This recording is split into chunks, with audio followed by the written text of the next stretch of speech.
우리는 지금까지 로마서 1장에서 11장까지 이 사도 바울이 진술하는 이 복음의 영광스러운 모습들에 대해서 함께 생각을 했습니다. 사도 바울은 이 모든 일들을 말씀한 것이 너무나 마음속에 감격적이었습니다. 이렇게 영광스러운 복음을 그 전체적인 모습들을 진술할 수 있었다는 사실, 그것이 얼마나 마음속에 기쁨이 되고 감격이 되고 감사가 되었는지 모릅니다. 그래서 33절부터는 깊도다 하면서 자신이 말했지만 자신이 말을 하고 난 후에도 세상에 이렇게 거룩하고 영광스러운 복음이라니 라고 하는 마음이 들었던 거죠. 그래서 깊도다 이렇게 얘기한 거예요. 깊도다. 무엇이 그렇게 깊었는가? 복음에 나타난 하나님의 지혜와 지식에 풍성함이여 그랬습니다. 여기 복음에 나타난이라고 하는 말은 제가 넣은 말입니다.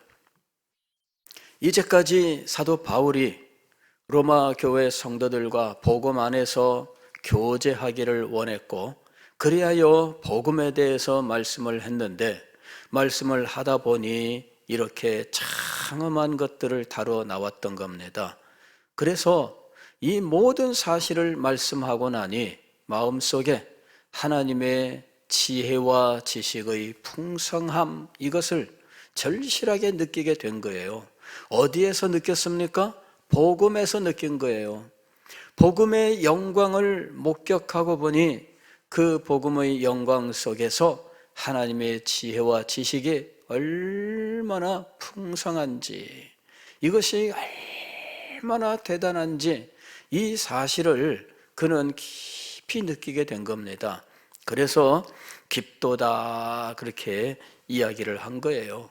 이것은 한없이 크고 영광스러운 것을 의미하는 말입니다. 또 계속해서 하나님의 판단과 하나님의 길은 그 누구도 따를 수 없다 이렇게 이야기를 합니다.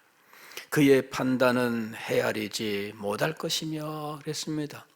그의 판단, 그의 재판, 그것은 그 누구도 그 지혜로 감히 헤아릴 수 없다 이렇게 이야기하는 거예요. 그런 판단과 그런 심판이 나타날 줄 아무도 예상할 수 없었습니다. 계속해서 그의 길은 찾지 못한다 그랬습니다. 하나님이 가시는 그 길을 인간이 어떻게 찾아낼 수 있겠는가 하는 것이죠. 아무도 이것은 찾아낼 수 없어요. 여기에 이 길은 하나님의 방법입니다. 하나님께서 죄인들을 구원하시는 구원의 방법을 하나님께서 세우셨습니다. 어떻게 그런 방법으로 죄인을 구원하실는지 인간은 아무도 예상할 수 없는 것입니다. 복음은 이 세상 그 어떤 것도 닮은 것이 없어요. 이 세상의 모든 종교를 다 찾아봐도 복음을 담고 있는, 이 복음과 비슷한 것을 가지고 있는 종교는 아무것도 없습니다.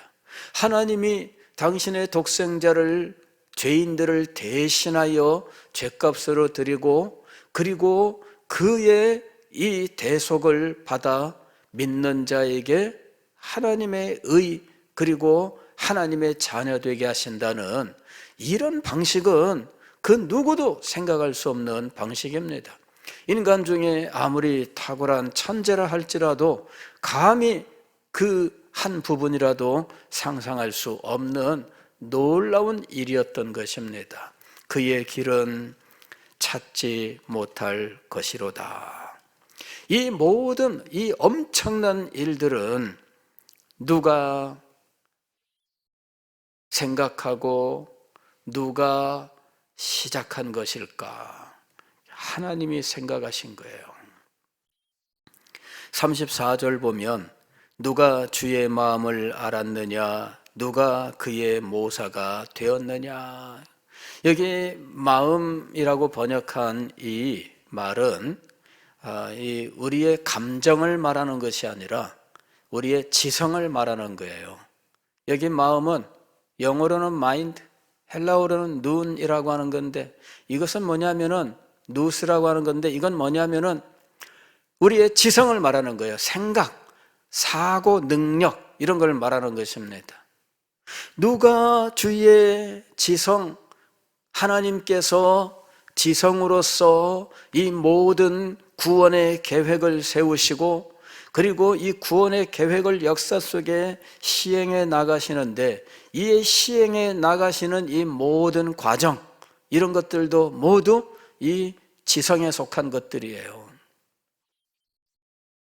누가 그것을 알았느냐?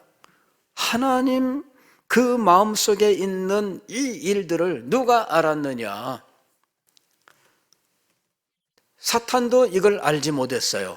참, 이 사탄도 그렇게 자신 있고 그렇게 똑똑한 채 하는데 이 일을 알지 못했습니다. 그래서 예수님께서 이 땅에 오셨을 때 사탄은 하나님의 계획을 무너뜨리기 위하여 독생자를 죽이고자 했던 거예요. 독생자만 죽이면 하나님의 계획이 무너질 줄 알았습니다. 그런데 독생자를 죽이고 보니 하나님의 구원의 계획을 완성하는 일이 된 거예요. 이게 바로 사탄이 아무리 지혜롭다고 해도 하나님의 지혜를 따를 수 없다는 사실을 보여주는 증거입니다. 누가 주의 마음을 알았느냐? 아무도 알지 못했습니다. 누가 그의 모사가 되었느냐?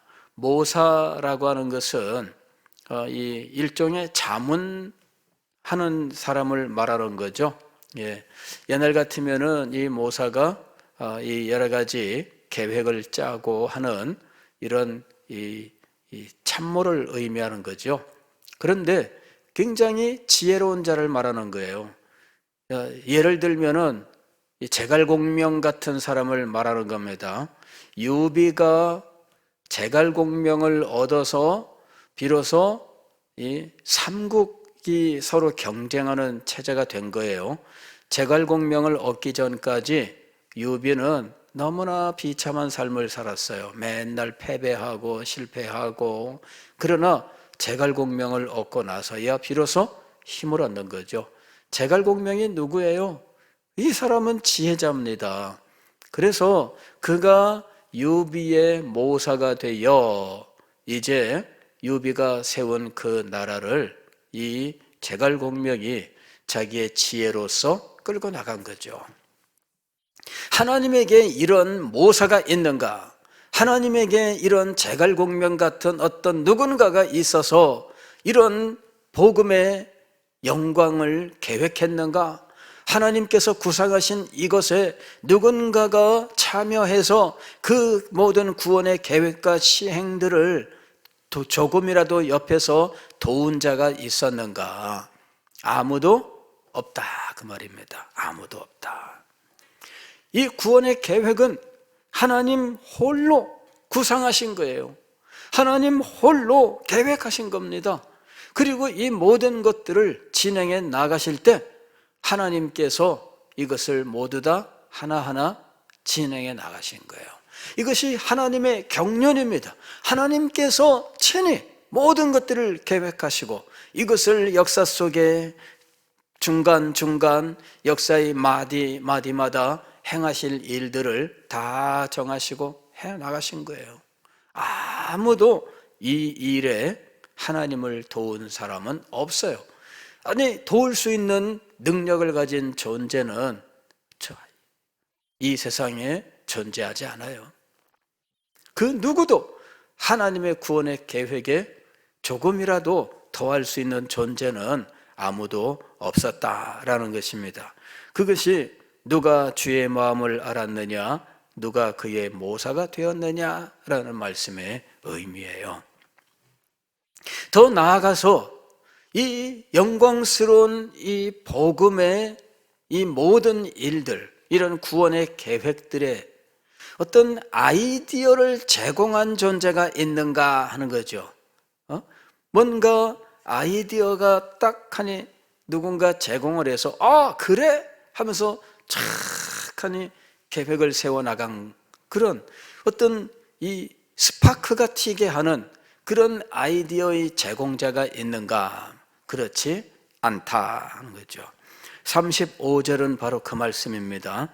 누가 주께 먼저, 즉 하나님보다 먼저 아이디어, 구원의 계획, 이 복음의 아이디어를 들여서 갚으심을 받겠느냐, 상급을 받겠느냐, 그 말입니다.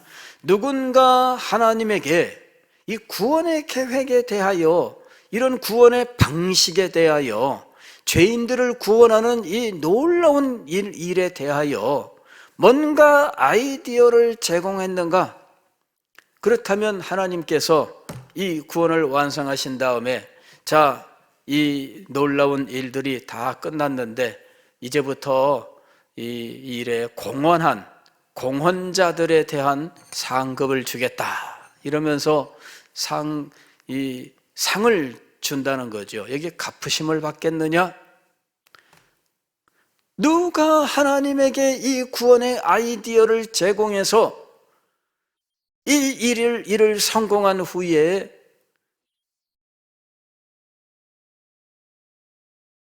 상급을 주고 표창을 하겠느냐, 그 말입니다. 아무도 없습니다. 아무도 표창을 받을 사람이 없어요. 표창을 받을 무슨 영적 존재도 없습니다. 천사 중에 그 누가 하나님에게 이 아이디어를 제공했을까요? 그렇지 않습니다. 모든 것이 하나님으로부터 시작되었고 하나님께서 다 계획하시고 진행하셨어요. 그리고 하나님께서 이것을 완성하신 겁니다. 이것이 36장 상반절이에요. 이는 만물이 주에게서 나오고 주로 말미암고 주에게로 돌아갑니다. 이게 만물이라고 번역을 했는데 이것은 제가 아무리 보아도 이것은 썩 훌륭한 번역은 아닌 것으로 보입니다.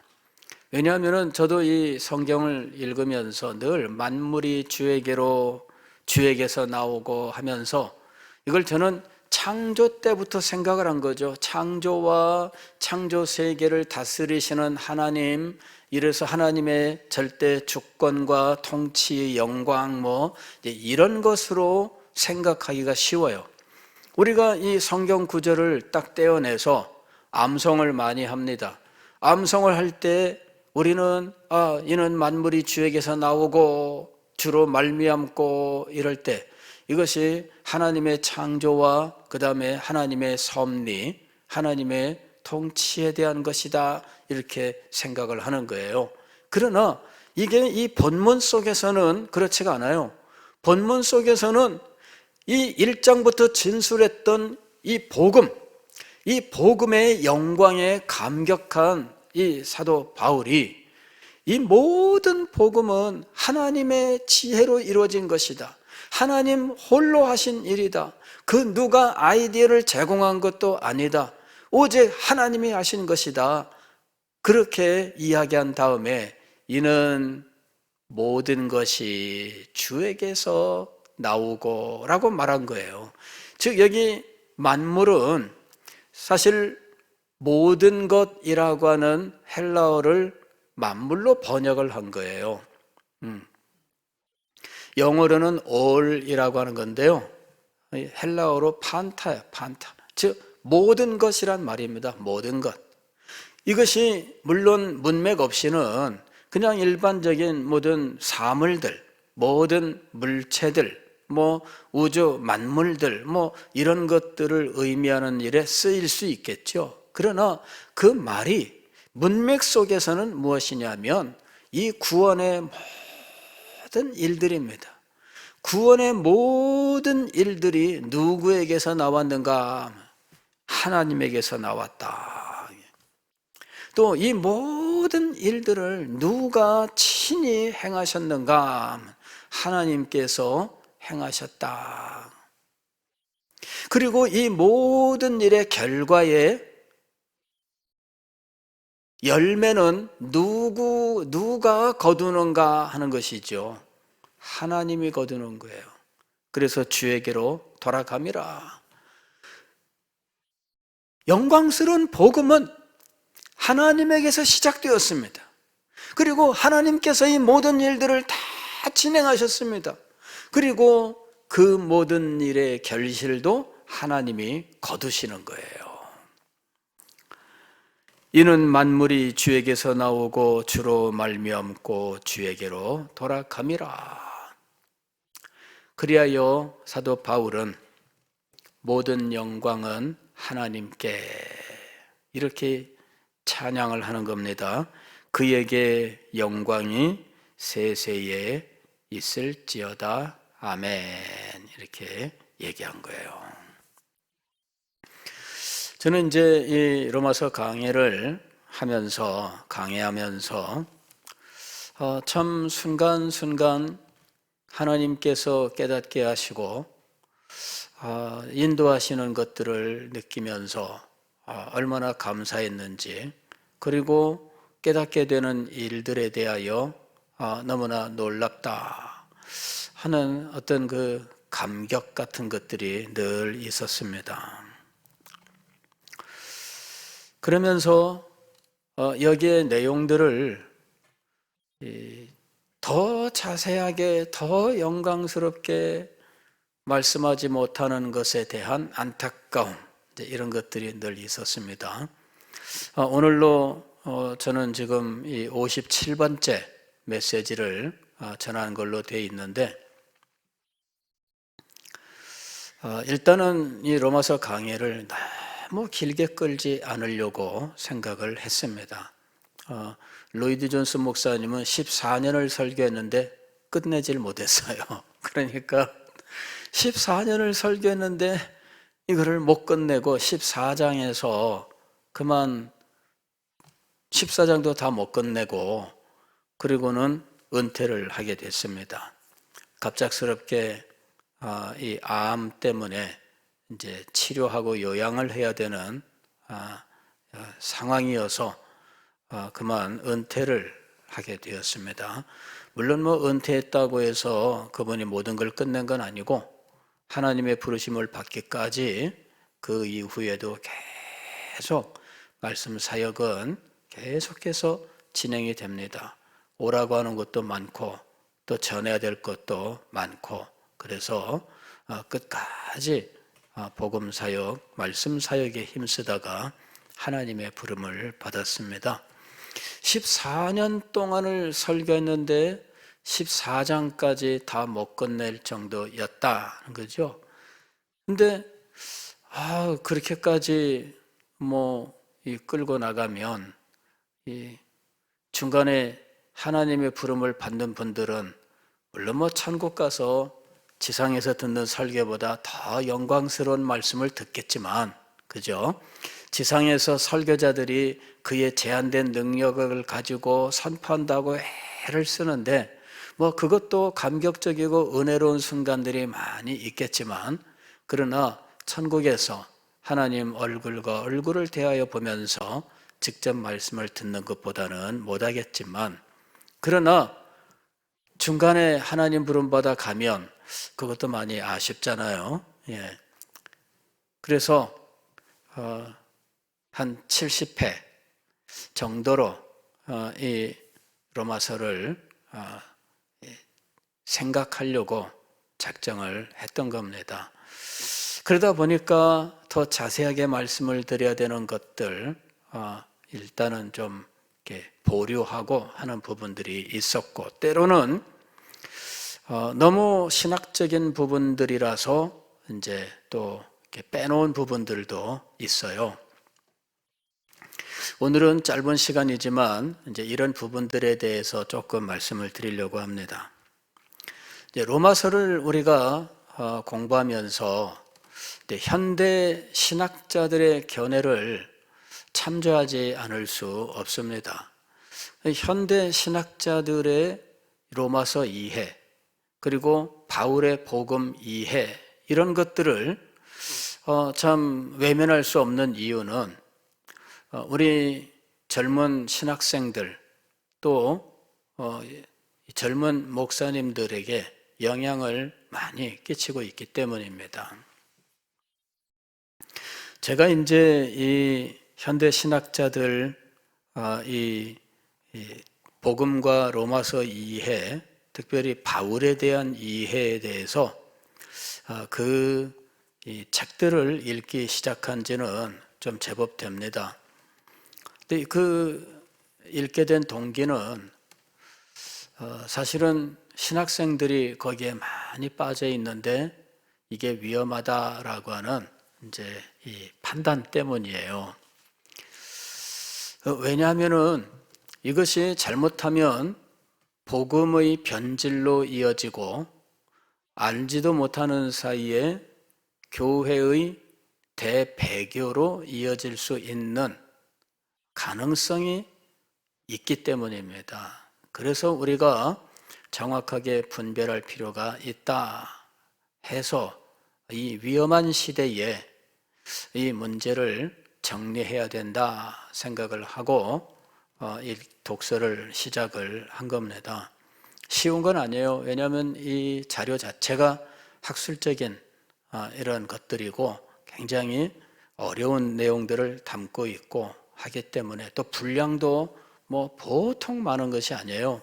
그래서 뭐 몇 달 가지고는 다 읽을 수도 없고 몇 년이 걸려야만 읽을 수 있는 이런 분량입니다. 그러니까 읽어내는 것도 쉽지 않고 또 읽은 것을 이해하는 것도 쉽지 않고 또 그 신학자들이 주장하는 것을 판단하는 것은 더 힘들고 어려운 일이에요.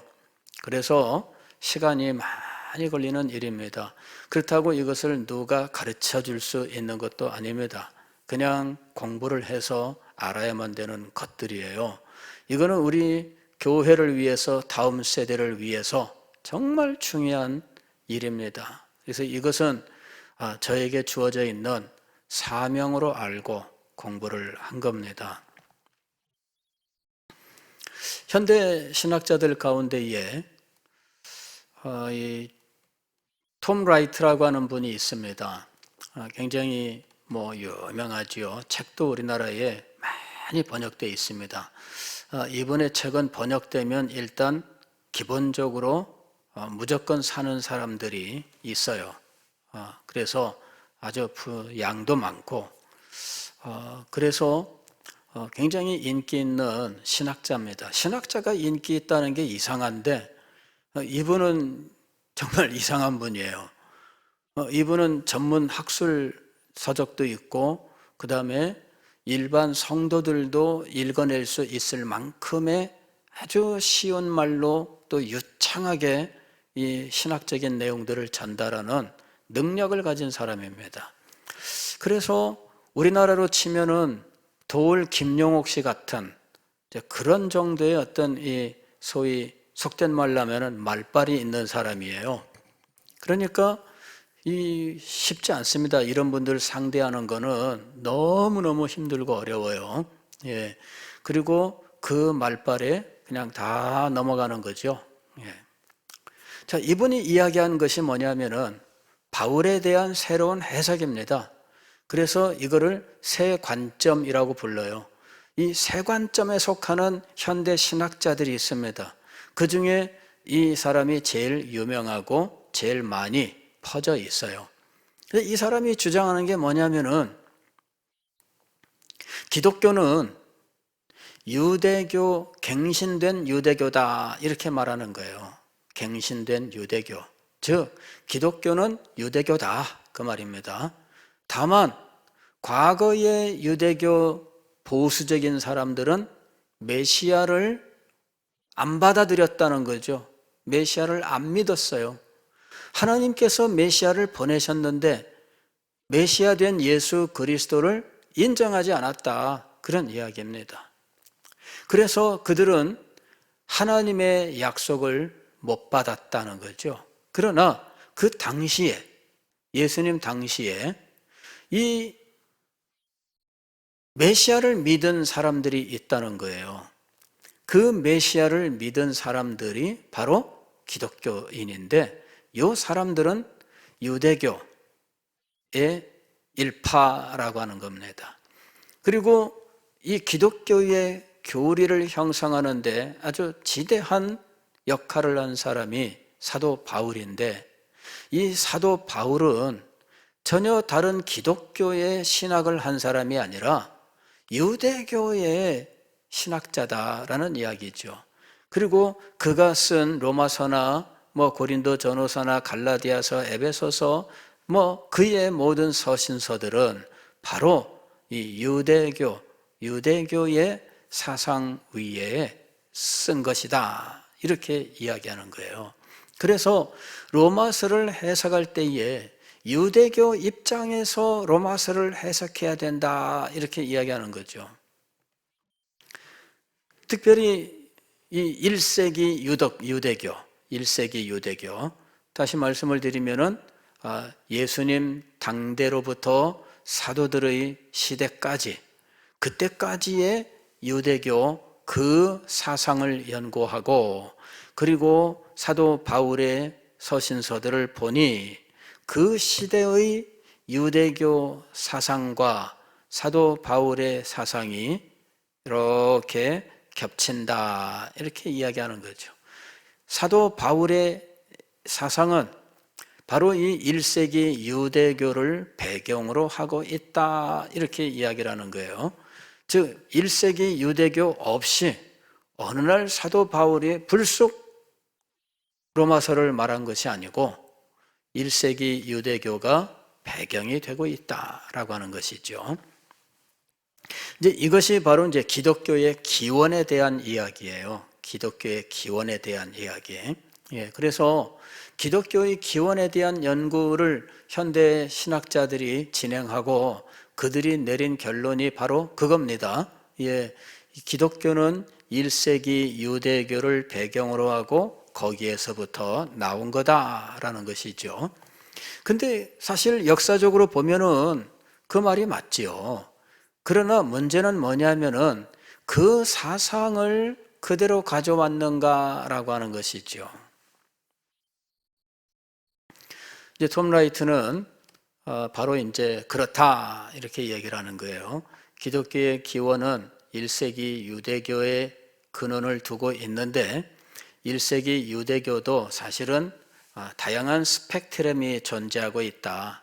즉, 이 빛은 빛인데 이거를 그 프리즘을 통과시키면 7가지 색깔의 빛으로 이렇게 비춰지는 것처럼 분류가 되는 것처럼 유대교도 사실 분류하면은 다양한 이 사상으로 분류가 된다라는 것이죠. 그래서 유대교를 하나로 말할 수는 없지만 그러나 그들 중에 이런 갱신된 사상을 가진 유대교가 있고 그 사상을 받아들인 사람이 바로 이 기독교다. 이런 식으로 이야기를 하는 거예요. 그래서 현대의 기독교는 유대교의 일종이다. 이렇게 이야기를 하는 겁니다. 이제 그러면서 이 현대 기독교가 지금의 신약의 기독교가 유대교의 일파인 것을 증명하는 이제 중요한 일들을 하면서 그는 언약 사상을 이제 가지고 설명을 해요.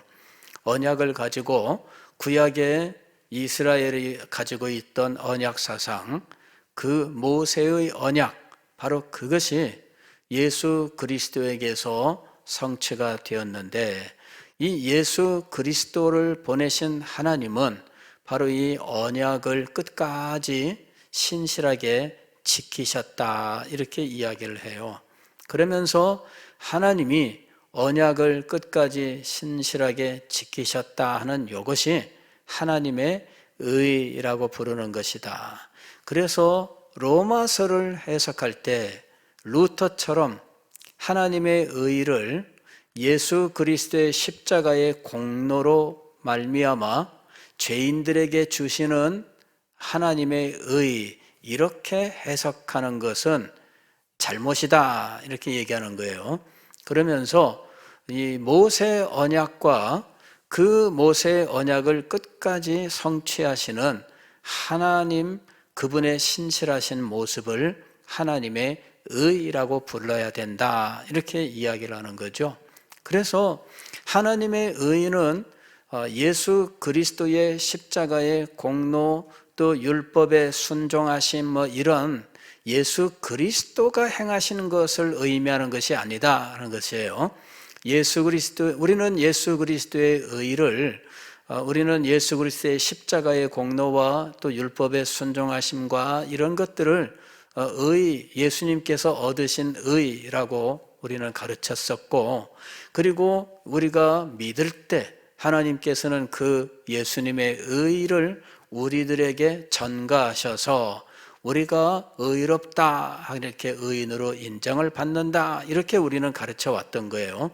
근데 이것이 잘못됐다. 죄인에게 전가되는 의인은 없다라는 거예요. 죄인에게 전가되는 의인은 없다. 죄인에게 하나님의 의, 예수 그리스도를 통해 만들어진 그 의가 죄인에게 주어진다거나 이런 일은 이거는 없다, 이렇게 얘기하는 거예요. 하나님이 언약을 끝까지 지켰다라고 하는 요 의가 있다, 이렇게 얘기하는 거죠. 그리고 로마서를 읽을 때 하나님의 의라고 하는 말이 나오면 계속해서 이제 신실하심으로 바꿔서 읽고 있습니다. 하나님의 신실하심, 하나님의 신실하심, 이렇게 계속해서 읽어나가고 있는 거예요. 그래서 이분의 책을 읽다 보면은 하나님의 의는 하나님의 신실하심이라고 하는 이것이 완전히 세뇌가 될 정도로, 그렇게 해서 다 읽고 나면 하나님의 의는 하나님의 신실하심이다, 이렇게 인정하게 되는 거죠. 그걸 읽으면 읽을수록 그것을 더 쉽게 받아들이게 돼요. 왜? 이 사람의 책에는 하나님의 의는 하나님의 신실하심이란 용어로 다 바꾸어서 말하고 있기 때문이에요. 그래서 수백 번 하나님의 신실하심을 읽으면서 저절로 마음속에 각인되게 만드는 효과를 발휘하고 있다라는 것입니다. 하나님의 의는 하나님의 신실하심, 유일 의미를 가지는가 하는 것이죠. 그렇지 않습니다. 어떤 단어가 문맥 속에서 그 의미를 가지게 될 때 유일 의미로 밀고 나가고 있어요. 이건 잘못된 겁니다. 문맥 속에서 그 의미가 무엇인지를 정직하게 살펴야 되지, 일단 하나님의 신실하심이라고 하는 의미를 딱 제시하고 그 다음부터 어떤 문맥이 나오든 하나님의 신실하심으로 계속 이거를 이 말로 저 말로 막 주워 삼키는 이런 식으로 이 해석을 해 나가면은 안 된다라는 것입니다. 그렇게 주워 삼킬 필요가 없어요. 그렇게 복잡한 것이 아닙니다. 근데 왜 이렇게 복잡하게 주워 삼켜야 되느냐 하면 하나님의 의라고 하는 유일 의미로 해석하려고 하기 때문입니다.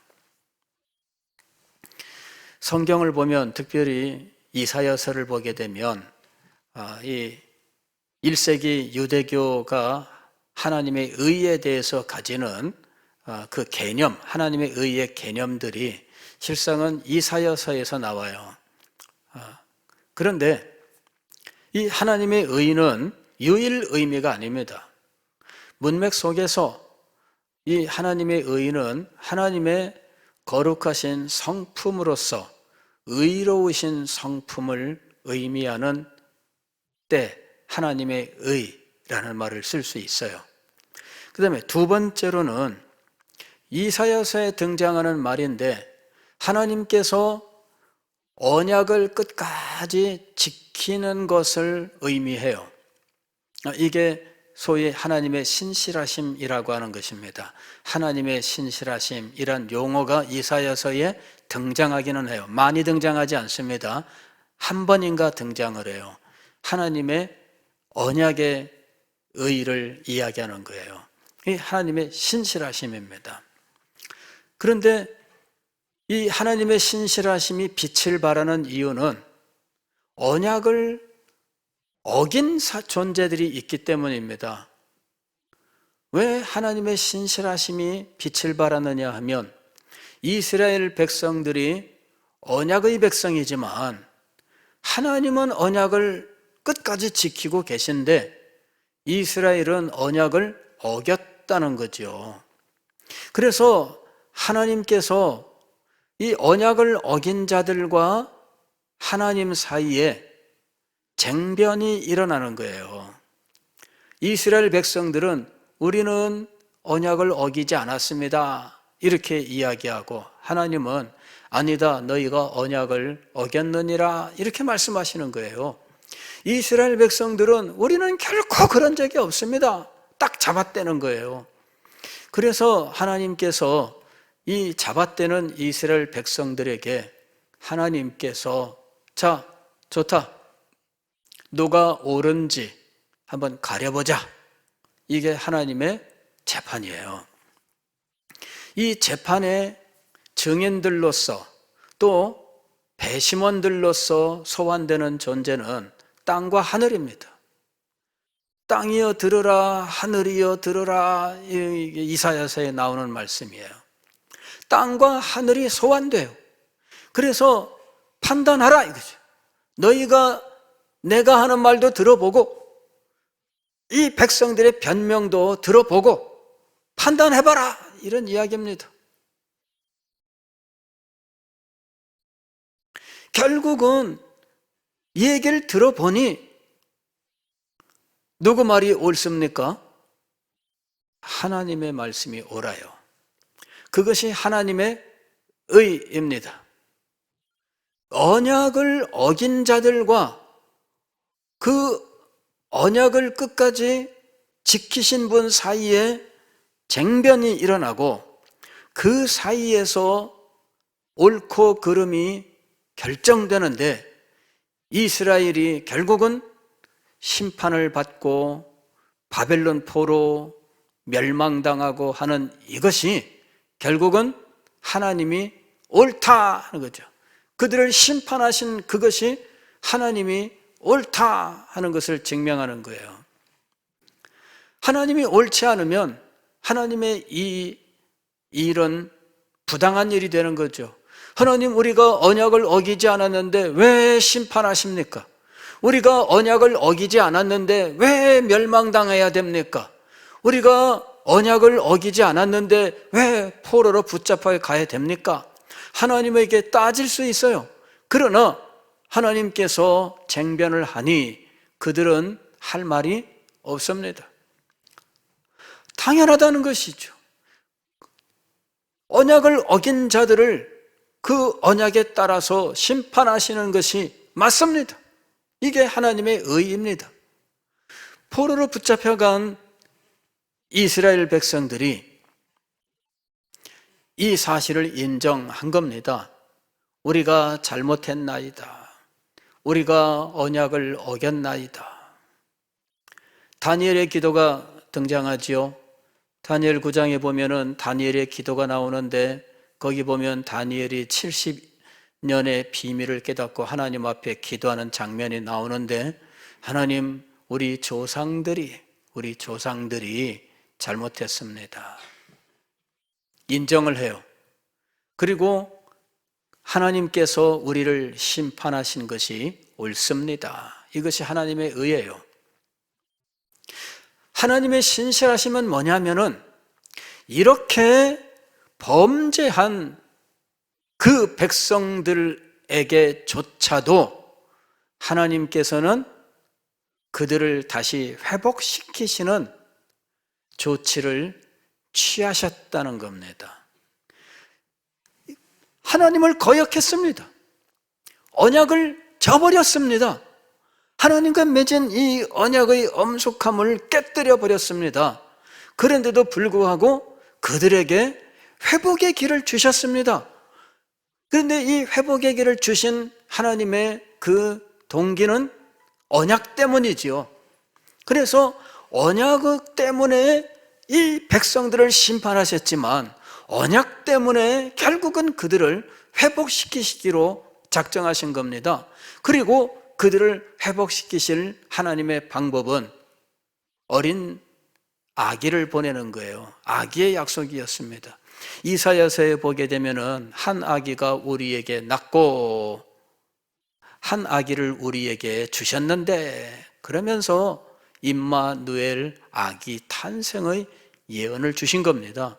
그리고 이 아기의 탄생과 그 아기가 왕이 되어서 회복된 이스라엘을 통치하게 된다라고 예언했던 것이죠. 그것이 하나님께서 언약을 저버리고 심판을 받아서 비참한 가운데 있는 이 백성들을 언약에 근거하여 다시 회복시키신다는 거예요. 이것이 끝까지 언약을 지키시는 하나님의 신실하심이라는 거예요.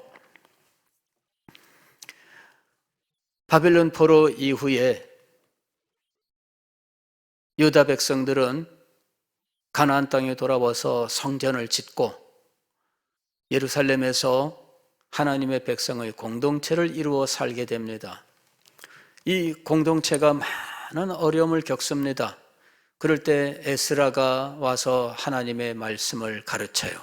학사 에스라는 바벨론도에 있으면서 하나님의 율법을 연구하고 이것을 자기 백성에게 가르치기로 굳게 결심을 합니다. 그리고 그는 율법을 연구하고 하나님의 법을 마음속에 새기고 그는 마침내 이 마음을 가지고 예루살렘에 가게 되는 거예요. 그냥 바벨론 땅에 살고 있으면 평안합니다. 거기에 있으면은 그는 왕의 연회를 맡은 연회장으로서 정말 잘 나가는 사람이었습니다. 그러나 그는 가나안 땅에 가서 그 백성들에게 하나님의 말씀을 가르치기를 소망해서 모든 것 다 버리고 가는 거예요. 가서 고생하지요. 정말 고생 많이 합니다. 그러나 고생은 고생대로 하는데 성과는 크지 않아요. 그때 스룹바벨이 뒤에 이어서, 그 느헤미야가 뒤를 이어서 예루살렘에 오게 됩니다. 느헤미야도 자기 동족들에 대하여, 유대 백성들에 대하여 남다른 마음을 가져요. 늘 예루살렘에 있는 이 유대 백성들의 모습에, 삶에 대하여 관심을 갖고 그곳에 갔다 오는 사람에게 늘 소식을 들어요. 한 번은 자기 동생이 갔다 와서 예루살렘 성벽도 제대로 지금 무너진 채 그대로 있고 지금 사는 게 말도 아닙니다. 가슴이 막 불타올라 가지고 결국은 왕이 요새 네 왜 그러냐? 지금 그렇습니다. 그래 갔다 와라. 이래 가지고 모든 편의를 제공해 준 이 왕의 도움을 받아서 결국은 예루살렘에 와서 성벽을 재건하죠. 무너진 성벽 그대로 놔두고 손도 못 대고 있어요. 그걸 그냥 삽시간에 그냥 다 손질하고 그 다음에 감사 집회를 했는데 그때 하나님의 은혜가 놀랍게 임하는 겁니다. 일주일 은혜 가운데 지내고 다시 집회를 연장해서 일주일 동안 성회로 또 모이고 그러면서 얼마나 놀라운 부흥이 일어나는지 이방인과 결혼했던 사람들이 다 드러나고 그래서 그 이방인과 맺은 혼인 관계를 다 청산하고 이러는 일들이 일어나고 그러면서 유대 백성들이 이제 하나님의 신실하신 은혜를 깨닫게 되는 거예요. 그러면서 그들은 하나님의 약속을 기다리는 자리에 나가게 됩니다. 아직도 우리는 식민지에 있다. 헬라의 식민지가 되었고 로마의 식민지가 되었고 이 모든 것을 청산하기 위한 하나님의 은혜가 메시아가 올 것이다. 그러면서 그 메시아를 소망했던 거예요. 메시아가 하나님의 신실하심의 증거라고 하는 사상이 그들 가운데 생겼던 거예요. 그러나 현대 신학자들이 알지 못했던 것은, 아니 외면했던 것이라고 봅니다. 왜냐하면 성경이 분명히 나와요.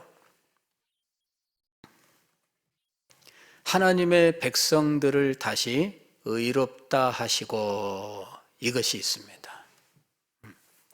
회복된 자들을 의롭다 하시는 일이 있습니다. 회복된 자들이 의롭다 하시는 것은 남은 자들에 대한 거예요.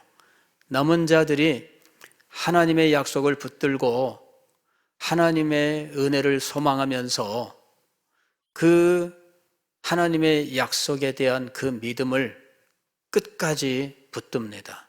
이 끝까지 믿음을 지킨 자들에 대하여 그들을 의롭다 하시는 하나님의 인정이 있습니다. 그리하여 그들을 회복시키는 거예요. 즉, 이 회복에는 두 가지가 작용합니다. 하나님께서 언약의 백성들이 비록 언약을 저버렸으나 그들을 회복시키신다라는 하나님의 신실하심.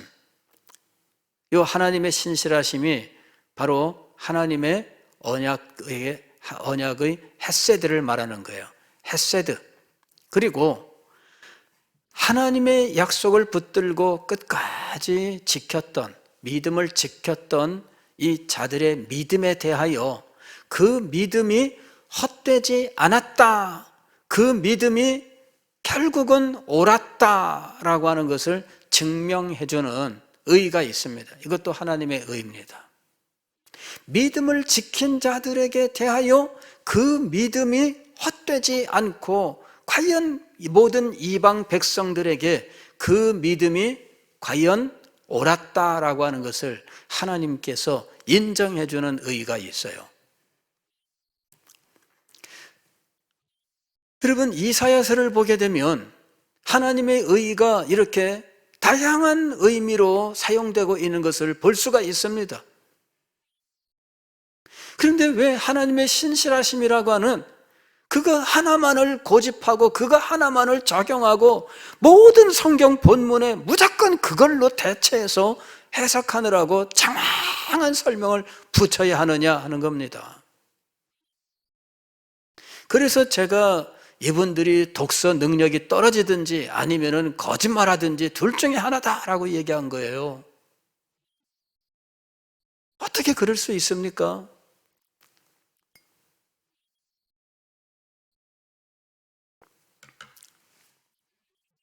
이게 왜 중요하냐면요.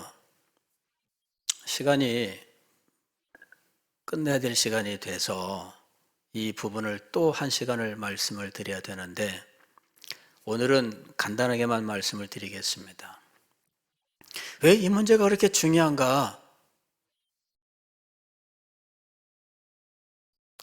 이게 바로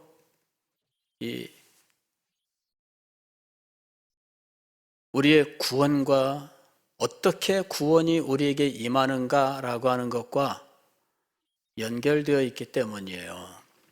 다시 말씀을 드리면은 제가 이제 언약에 대해서 공부하고 또 의에 대해서 공부하고 쭉 하면서 늘 신학생 때부터 계속 어려움을 겪었던 것들이 있습니다. 그게 이제 바로 오르도 살루티스, 히스토리아 살루티스라고 하는 것입니다.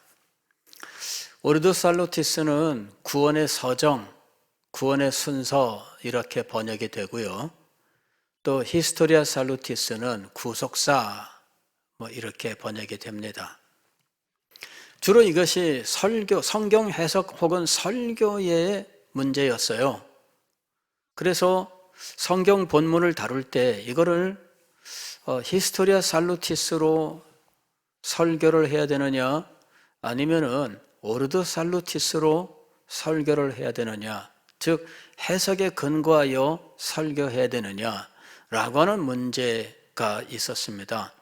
이건 뭐냐면은 가나안 땅에 들어가는 이것이 우리의 구원을 말하는 것이냐, 하나님의 구원의 계획에 대한 것이냐라는 것이죠. 사실은 양자의 의미가 다 있습니다. 가나안 땅에 들어가는 거, 우리 찬송에는 죽음을 넘어 천국 가는 것으로 비유하는 내용도 있죠. 며칠 후 요단강 건너가 만나리. 그럴 때 그 요단강 건너가는 것은 가나안 땅에 들어가는 건데, 이것이 죽음 넘어 천국, 이것을 의미해서 이 찬송에서 비유로 쓰고 있는 거죠.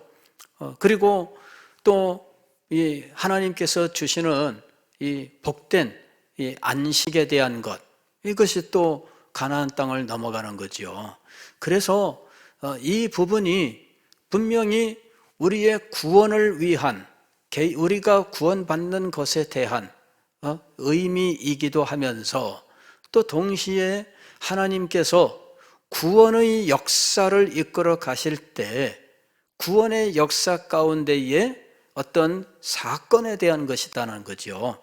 그래서 히스토리아 살루티스와 오르도 살루티스라고 하는 이것을 적절하게 이용을 해서 성경을 해석하고 이것을 설교하는데, 어떨 때는 구속사로서 설교를 하고, 어떨 때는 우리에게 하나님의 구원이 어떻게 임하는지에 대해서 설교하는 이런 것들로 적절하게 활용해야 된다라는 것입니다.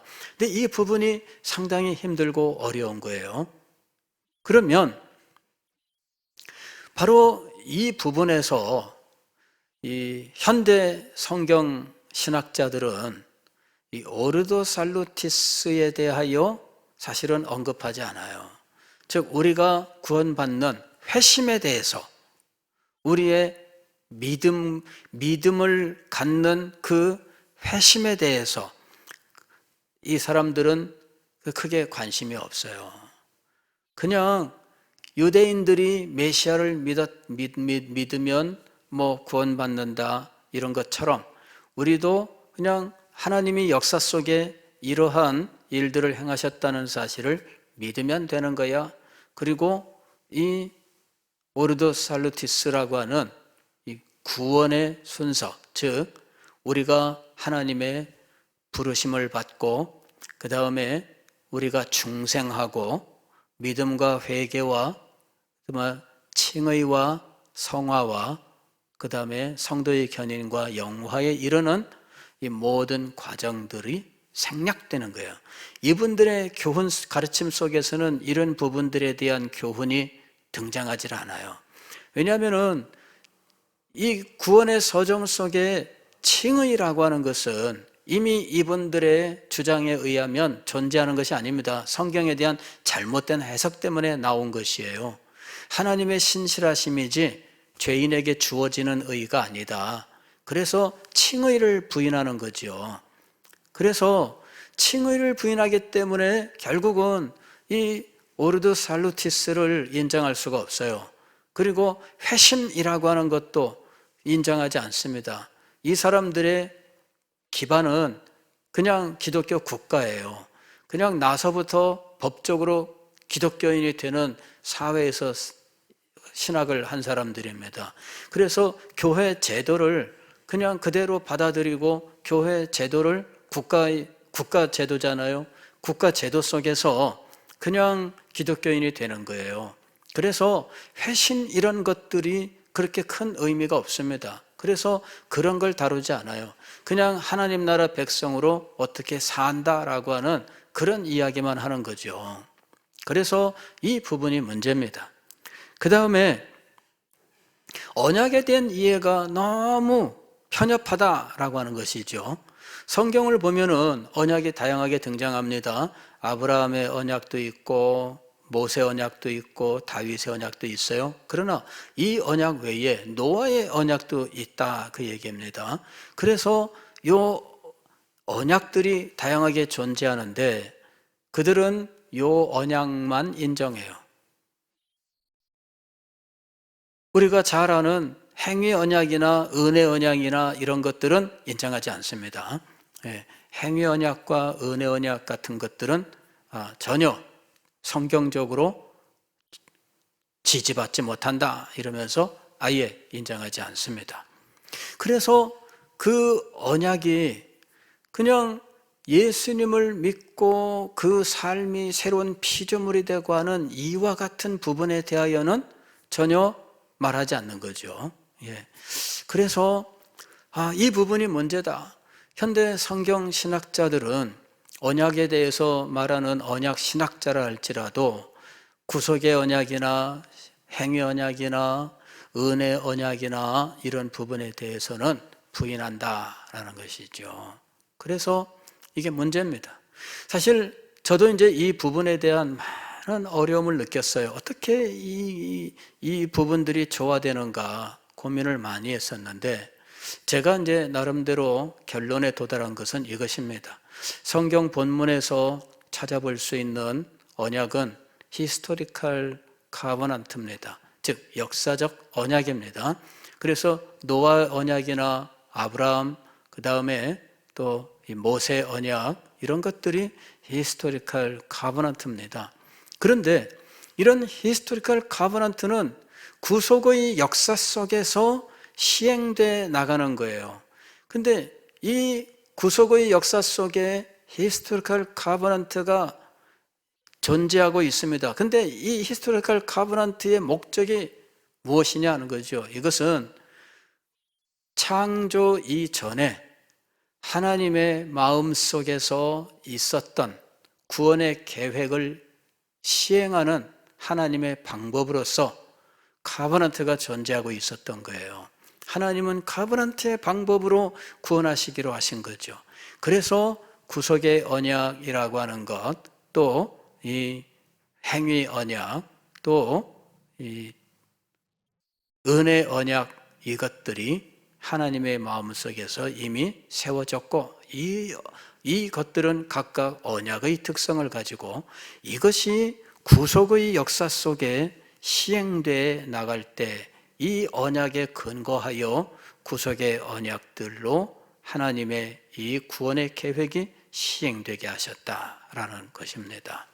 그래서 히스토리컬 카버넌트에 대하여 그 배경이 되고 혹은 근원이 되는 언약이다라는 의미에서 저는 새로운 명칭을 제가 이제 만들었는데 이것이 이제 메타 카버넌트라고 하는 거예요.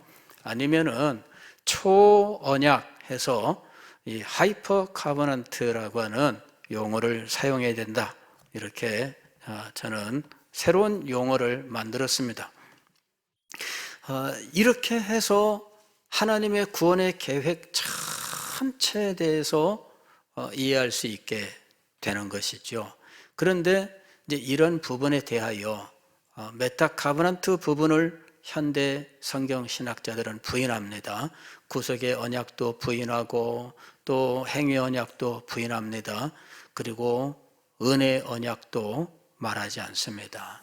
그냥 모세 언약의 성취 뭐 이것만 얘기하고 모세 언약을 하나님이 끝까지 이루셨다 뭐 그렇게 이야기하고 그것을 모든 이방인 세계들이 믿고 그 다음에 이 신약교회가 된 거다 이렇게만 말하고 있는 거죠. 그래서 이 구원의 복음 이거의 이 깊도다라고 이야기하는 이런 것들에 대하여 사실은 너무나 얇은 이야기를 하고 있다 하는 겁니다. 깊도다라고 말할 수 없는 것을 제시하고 있는 거예요.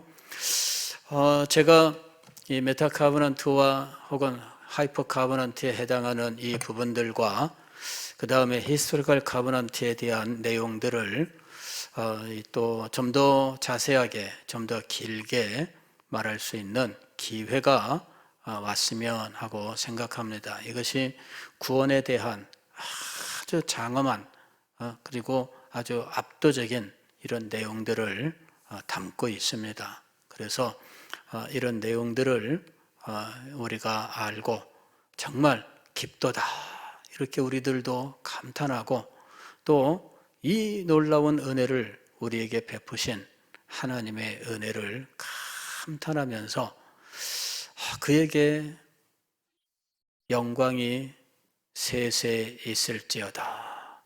모든 영광을 하나님께 이렇게 노래할 수 있게 되기를 주의 이름으로 축원합니다.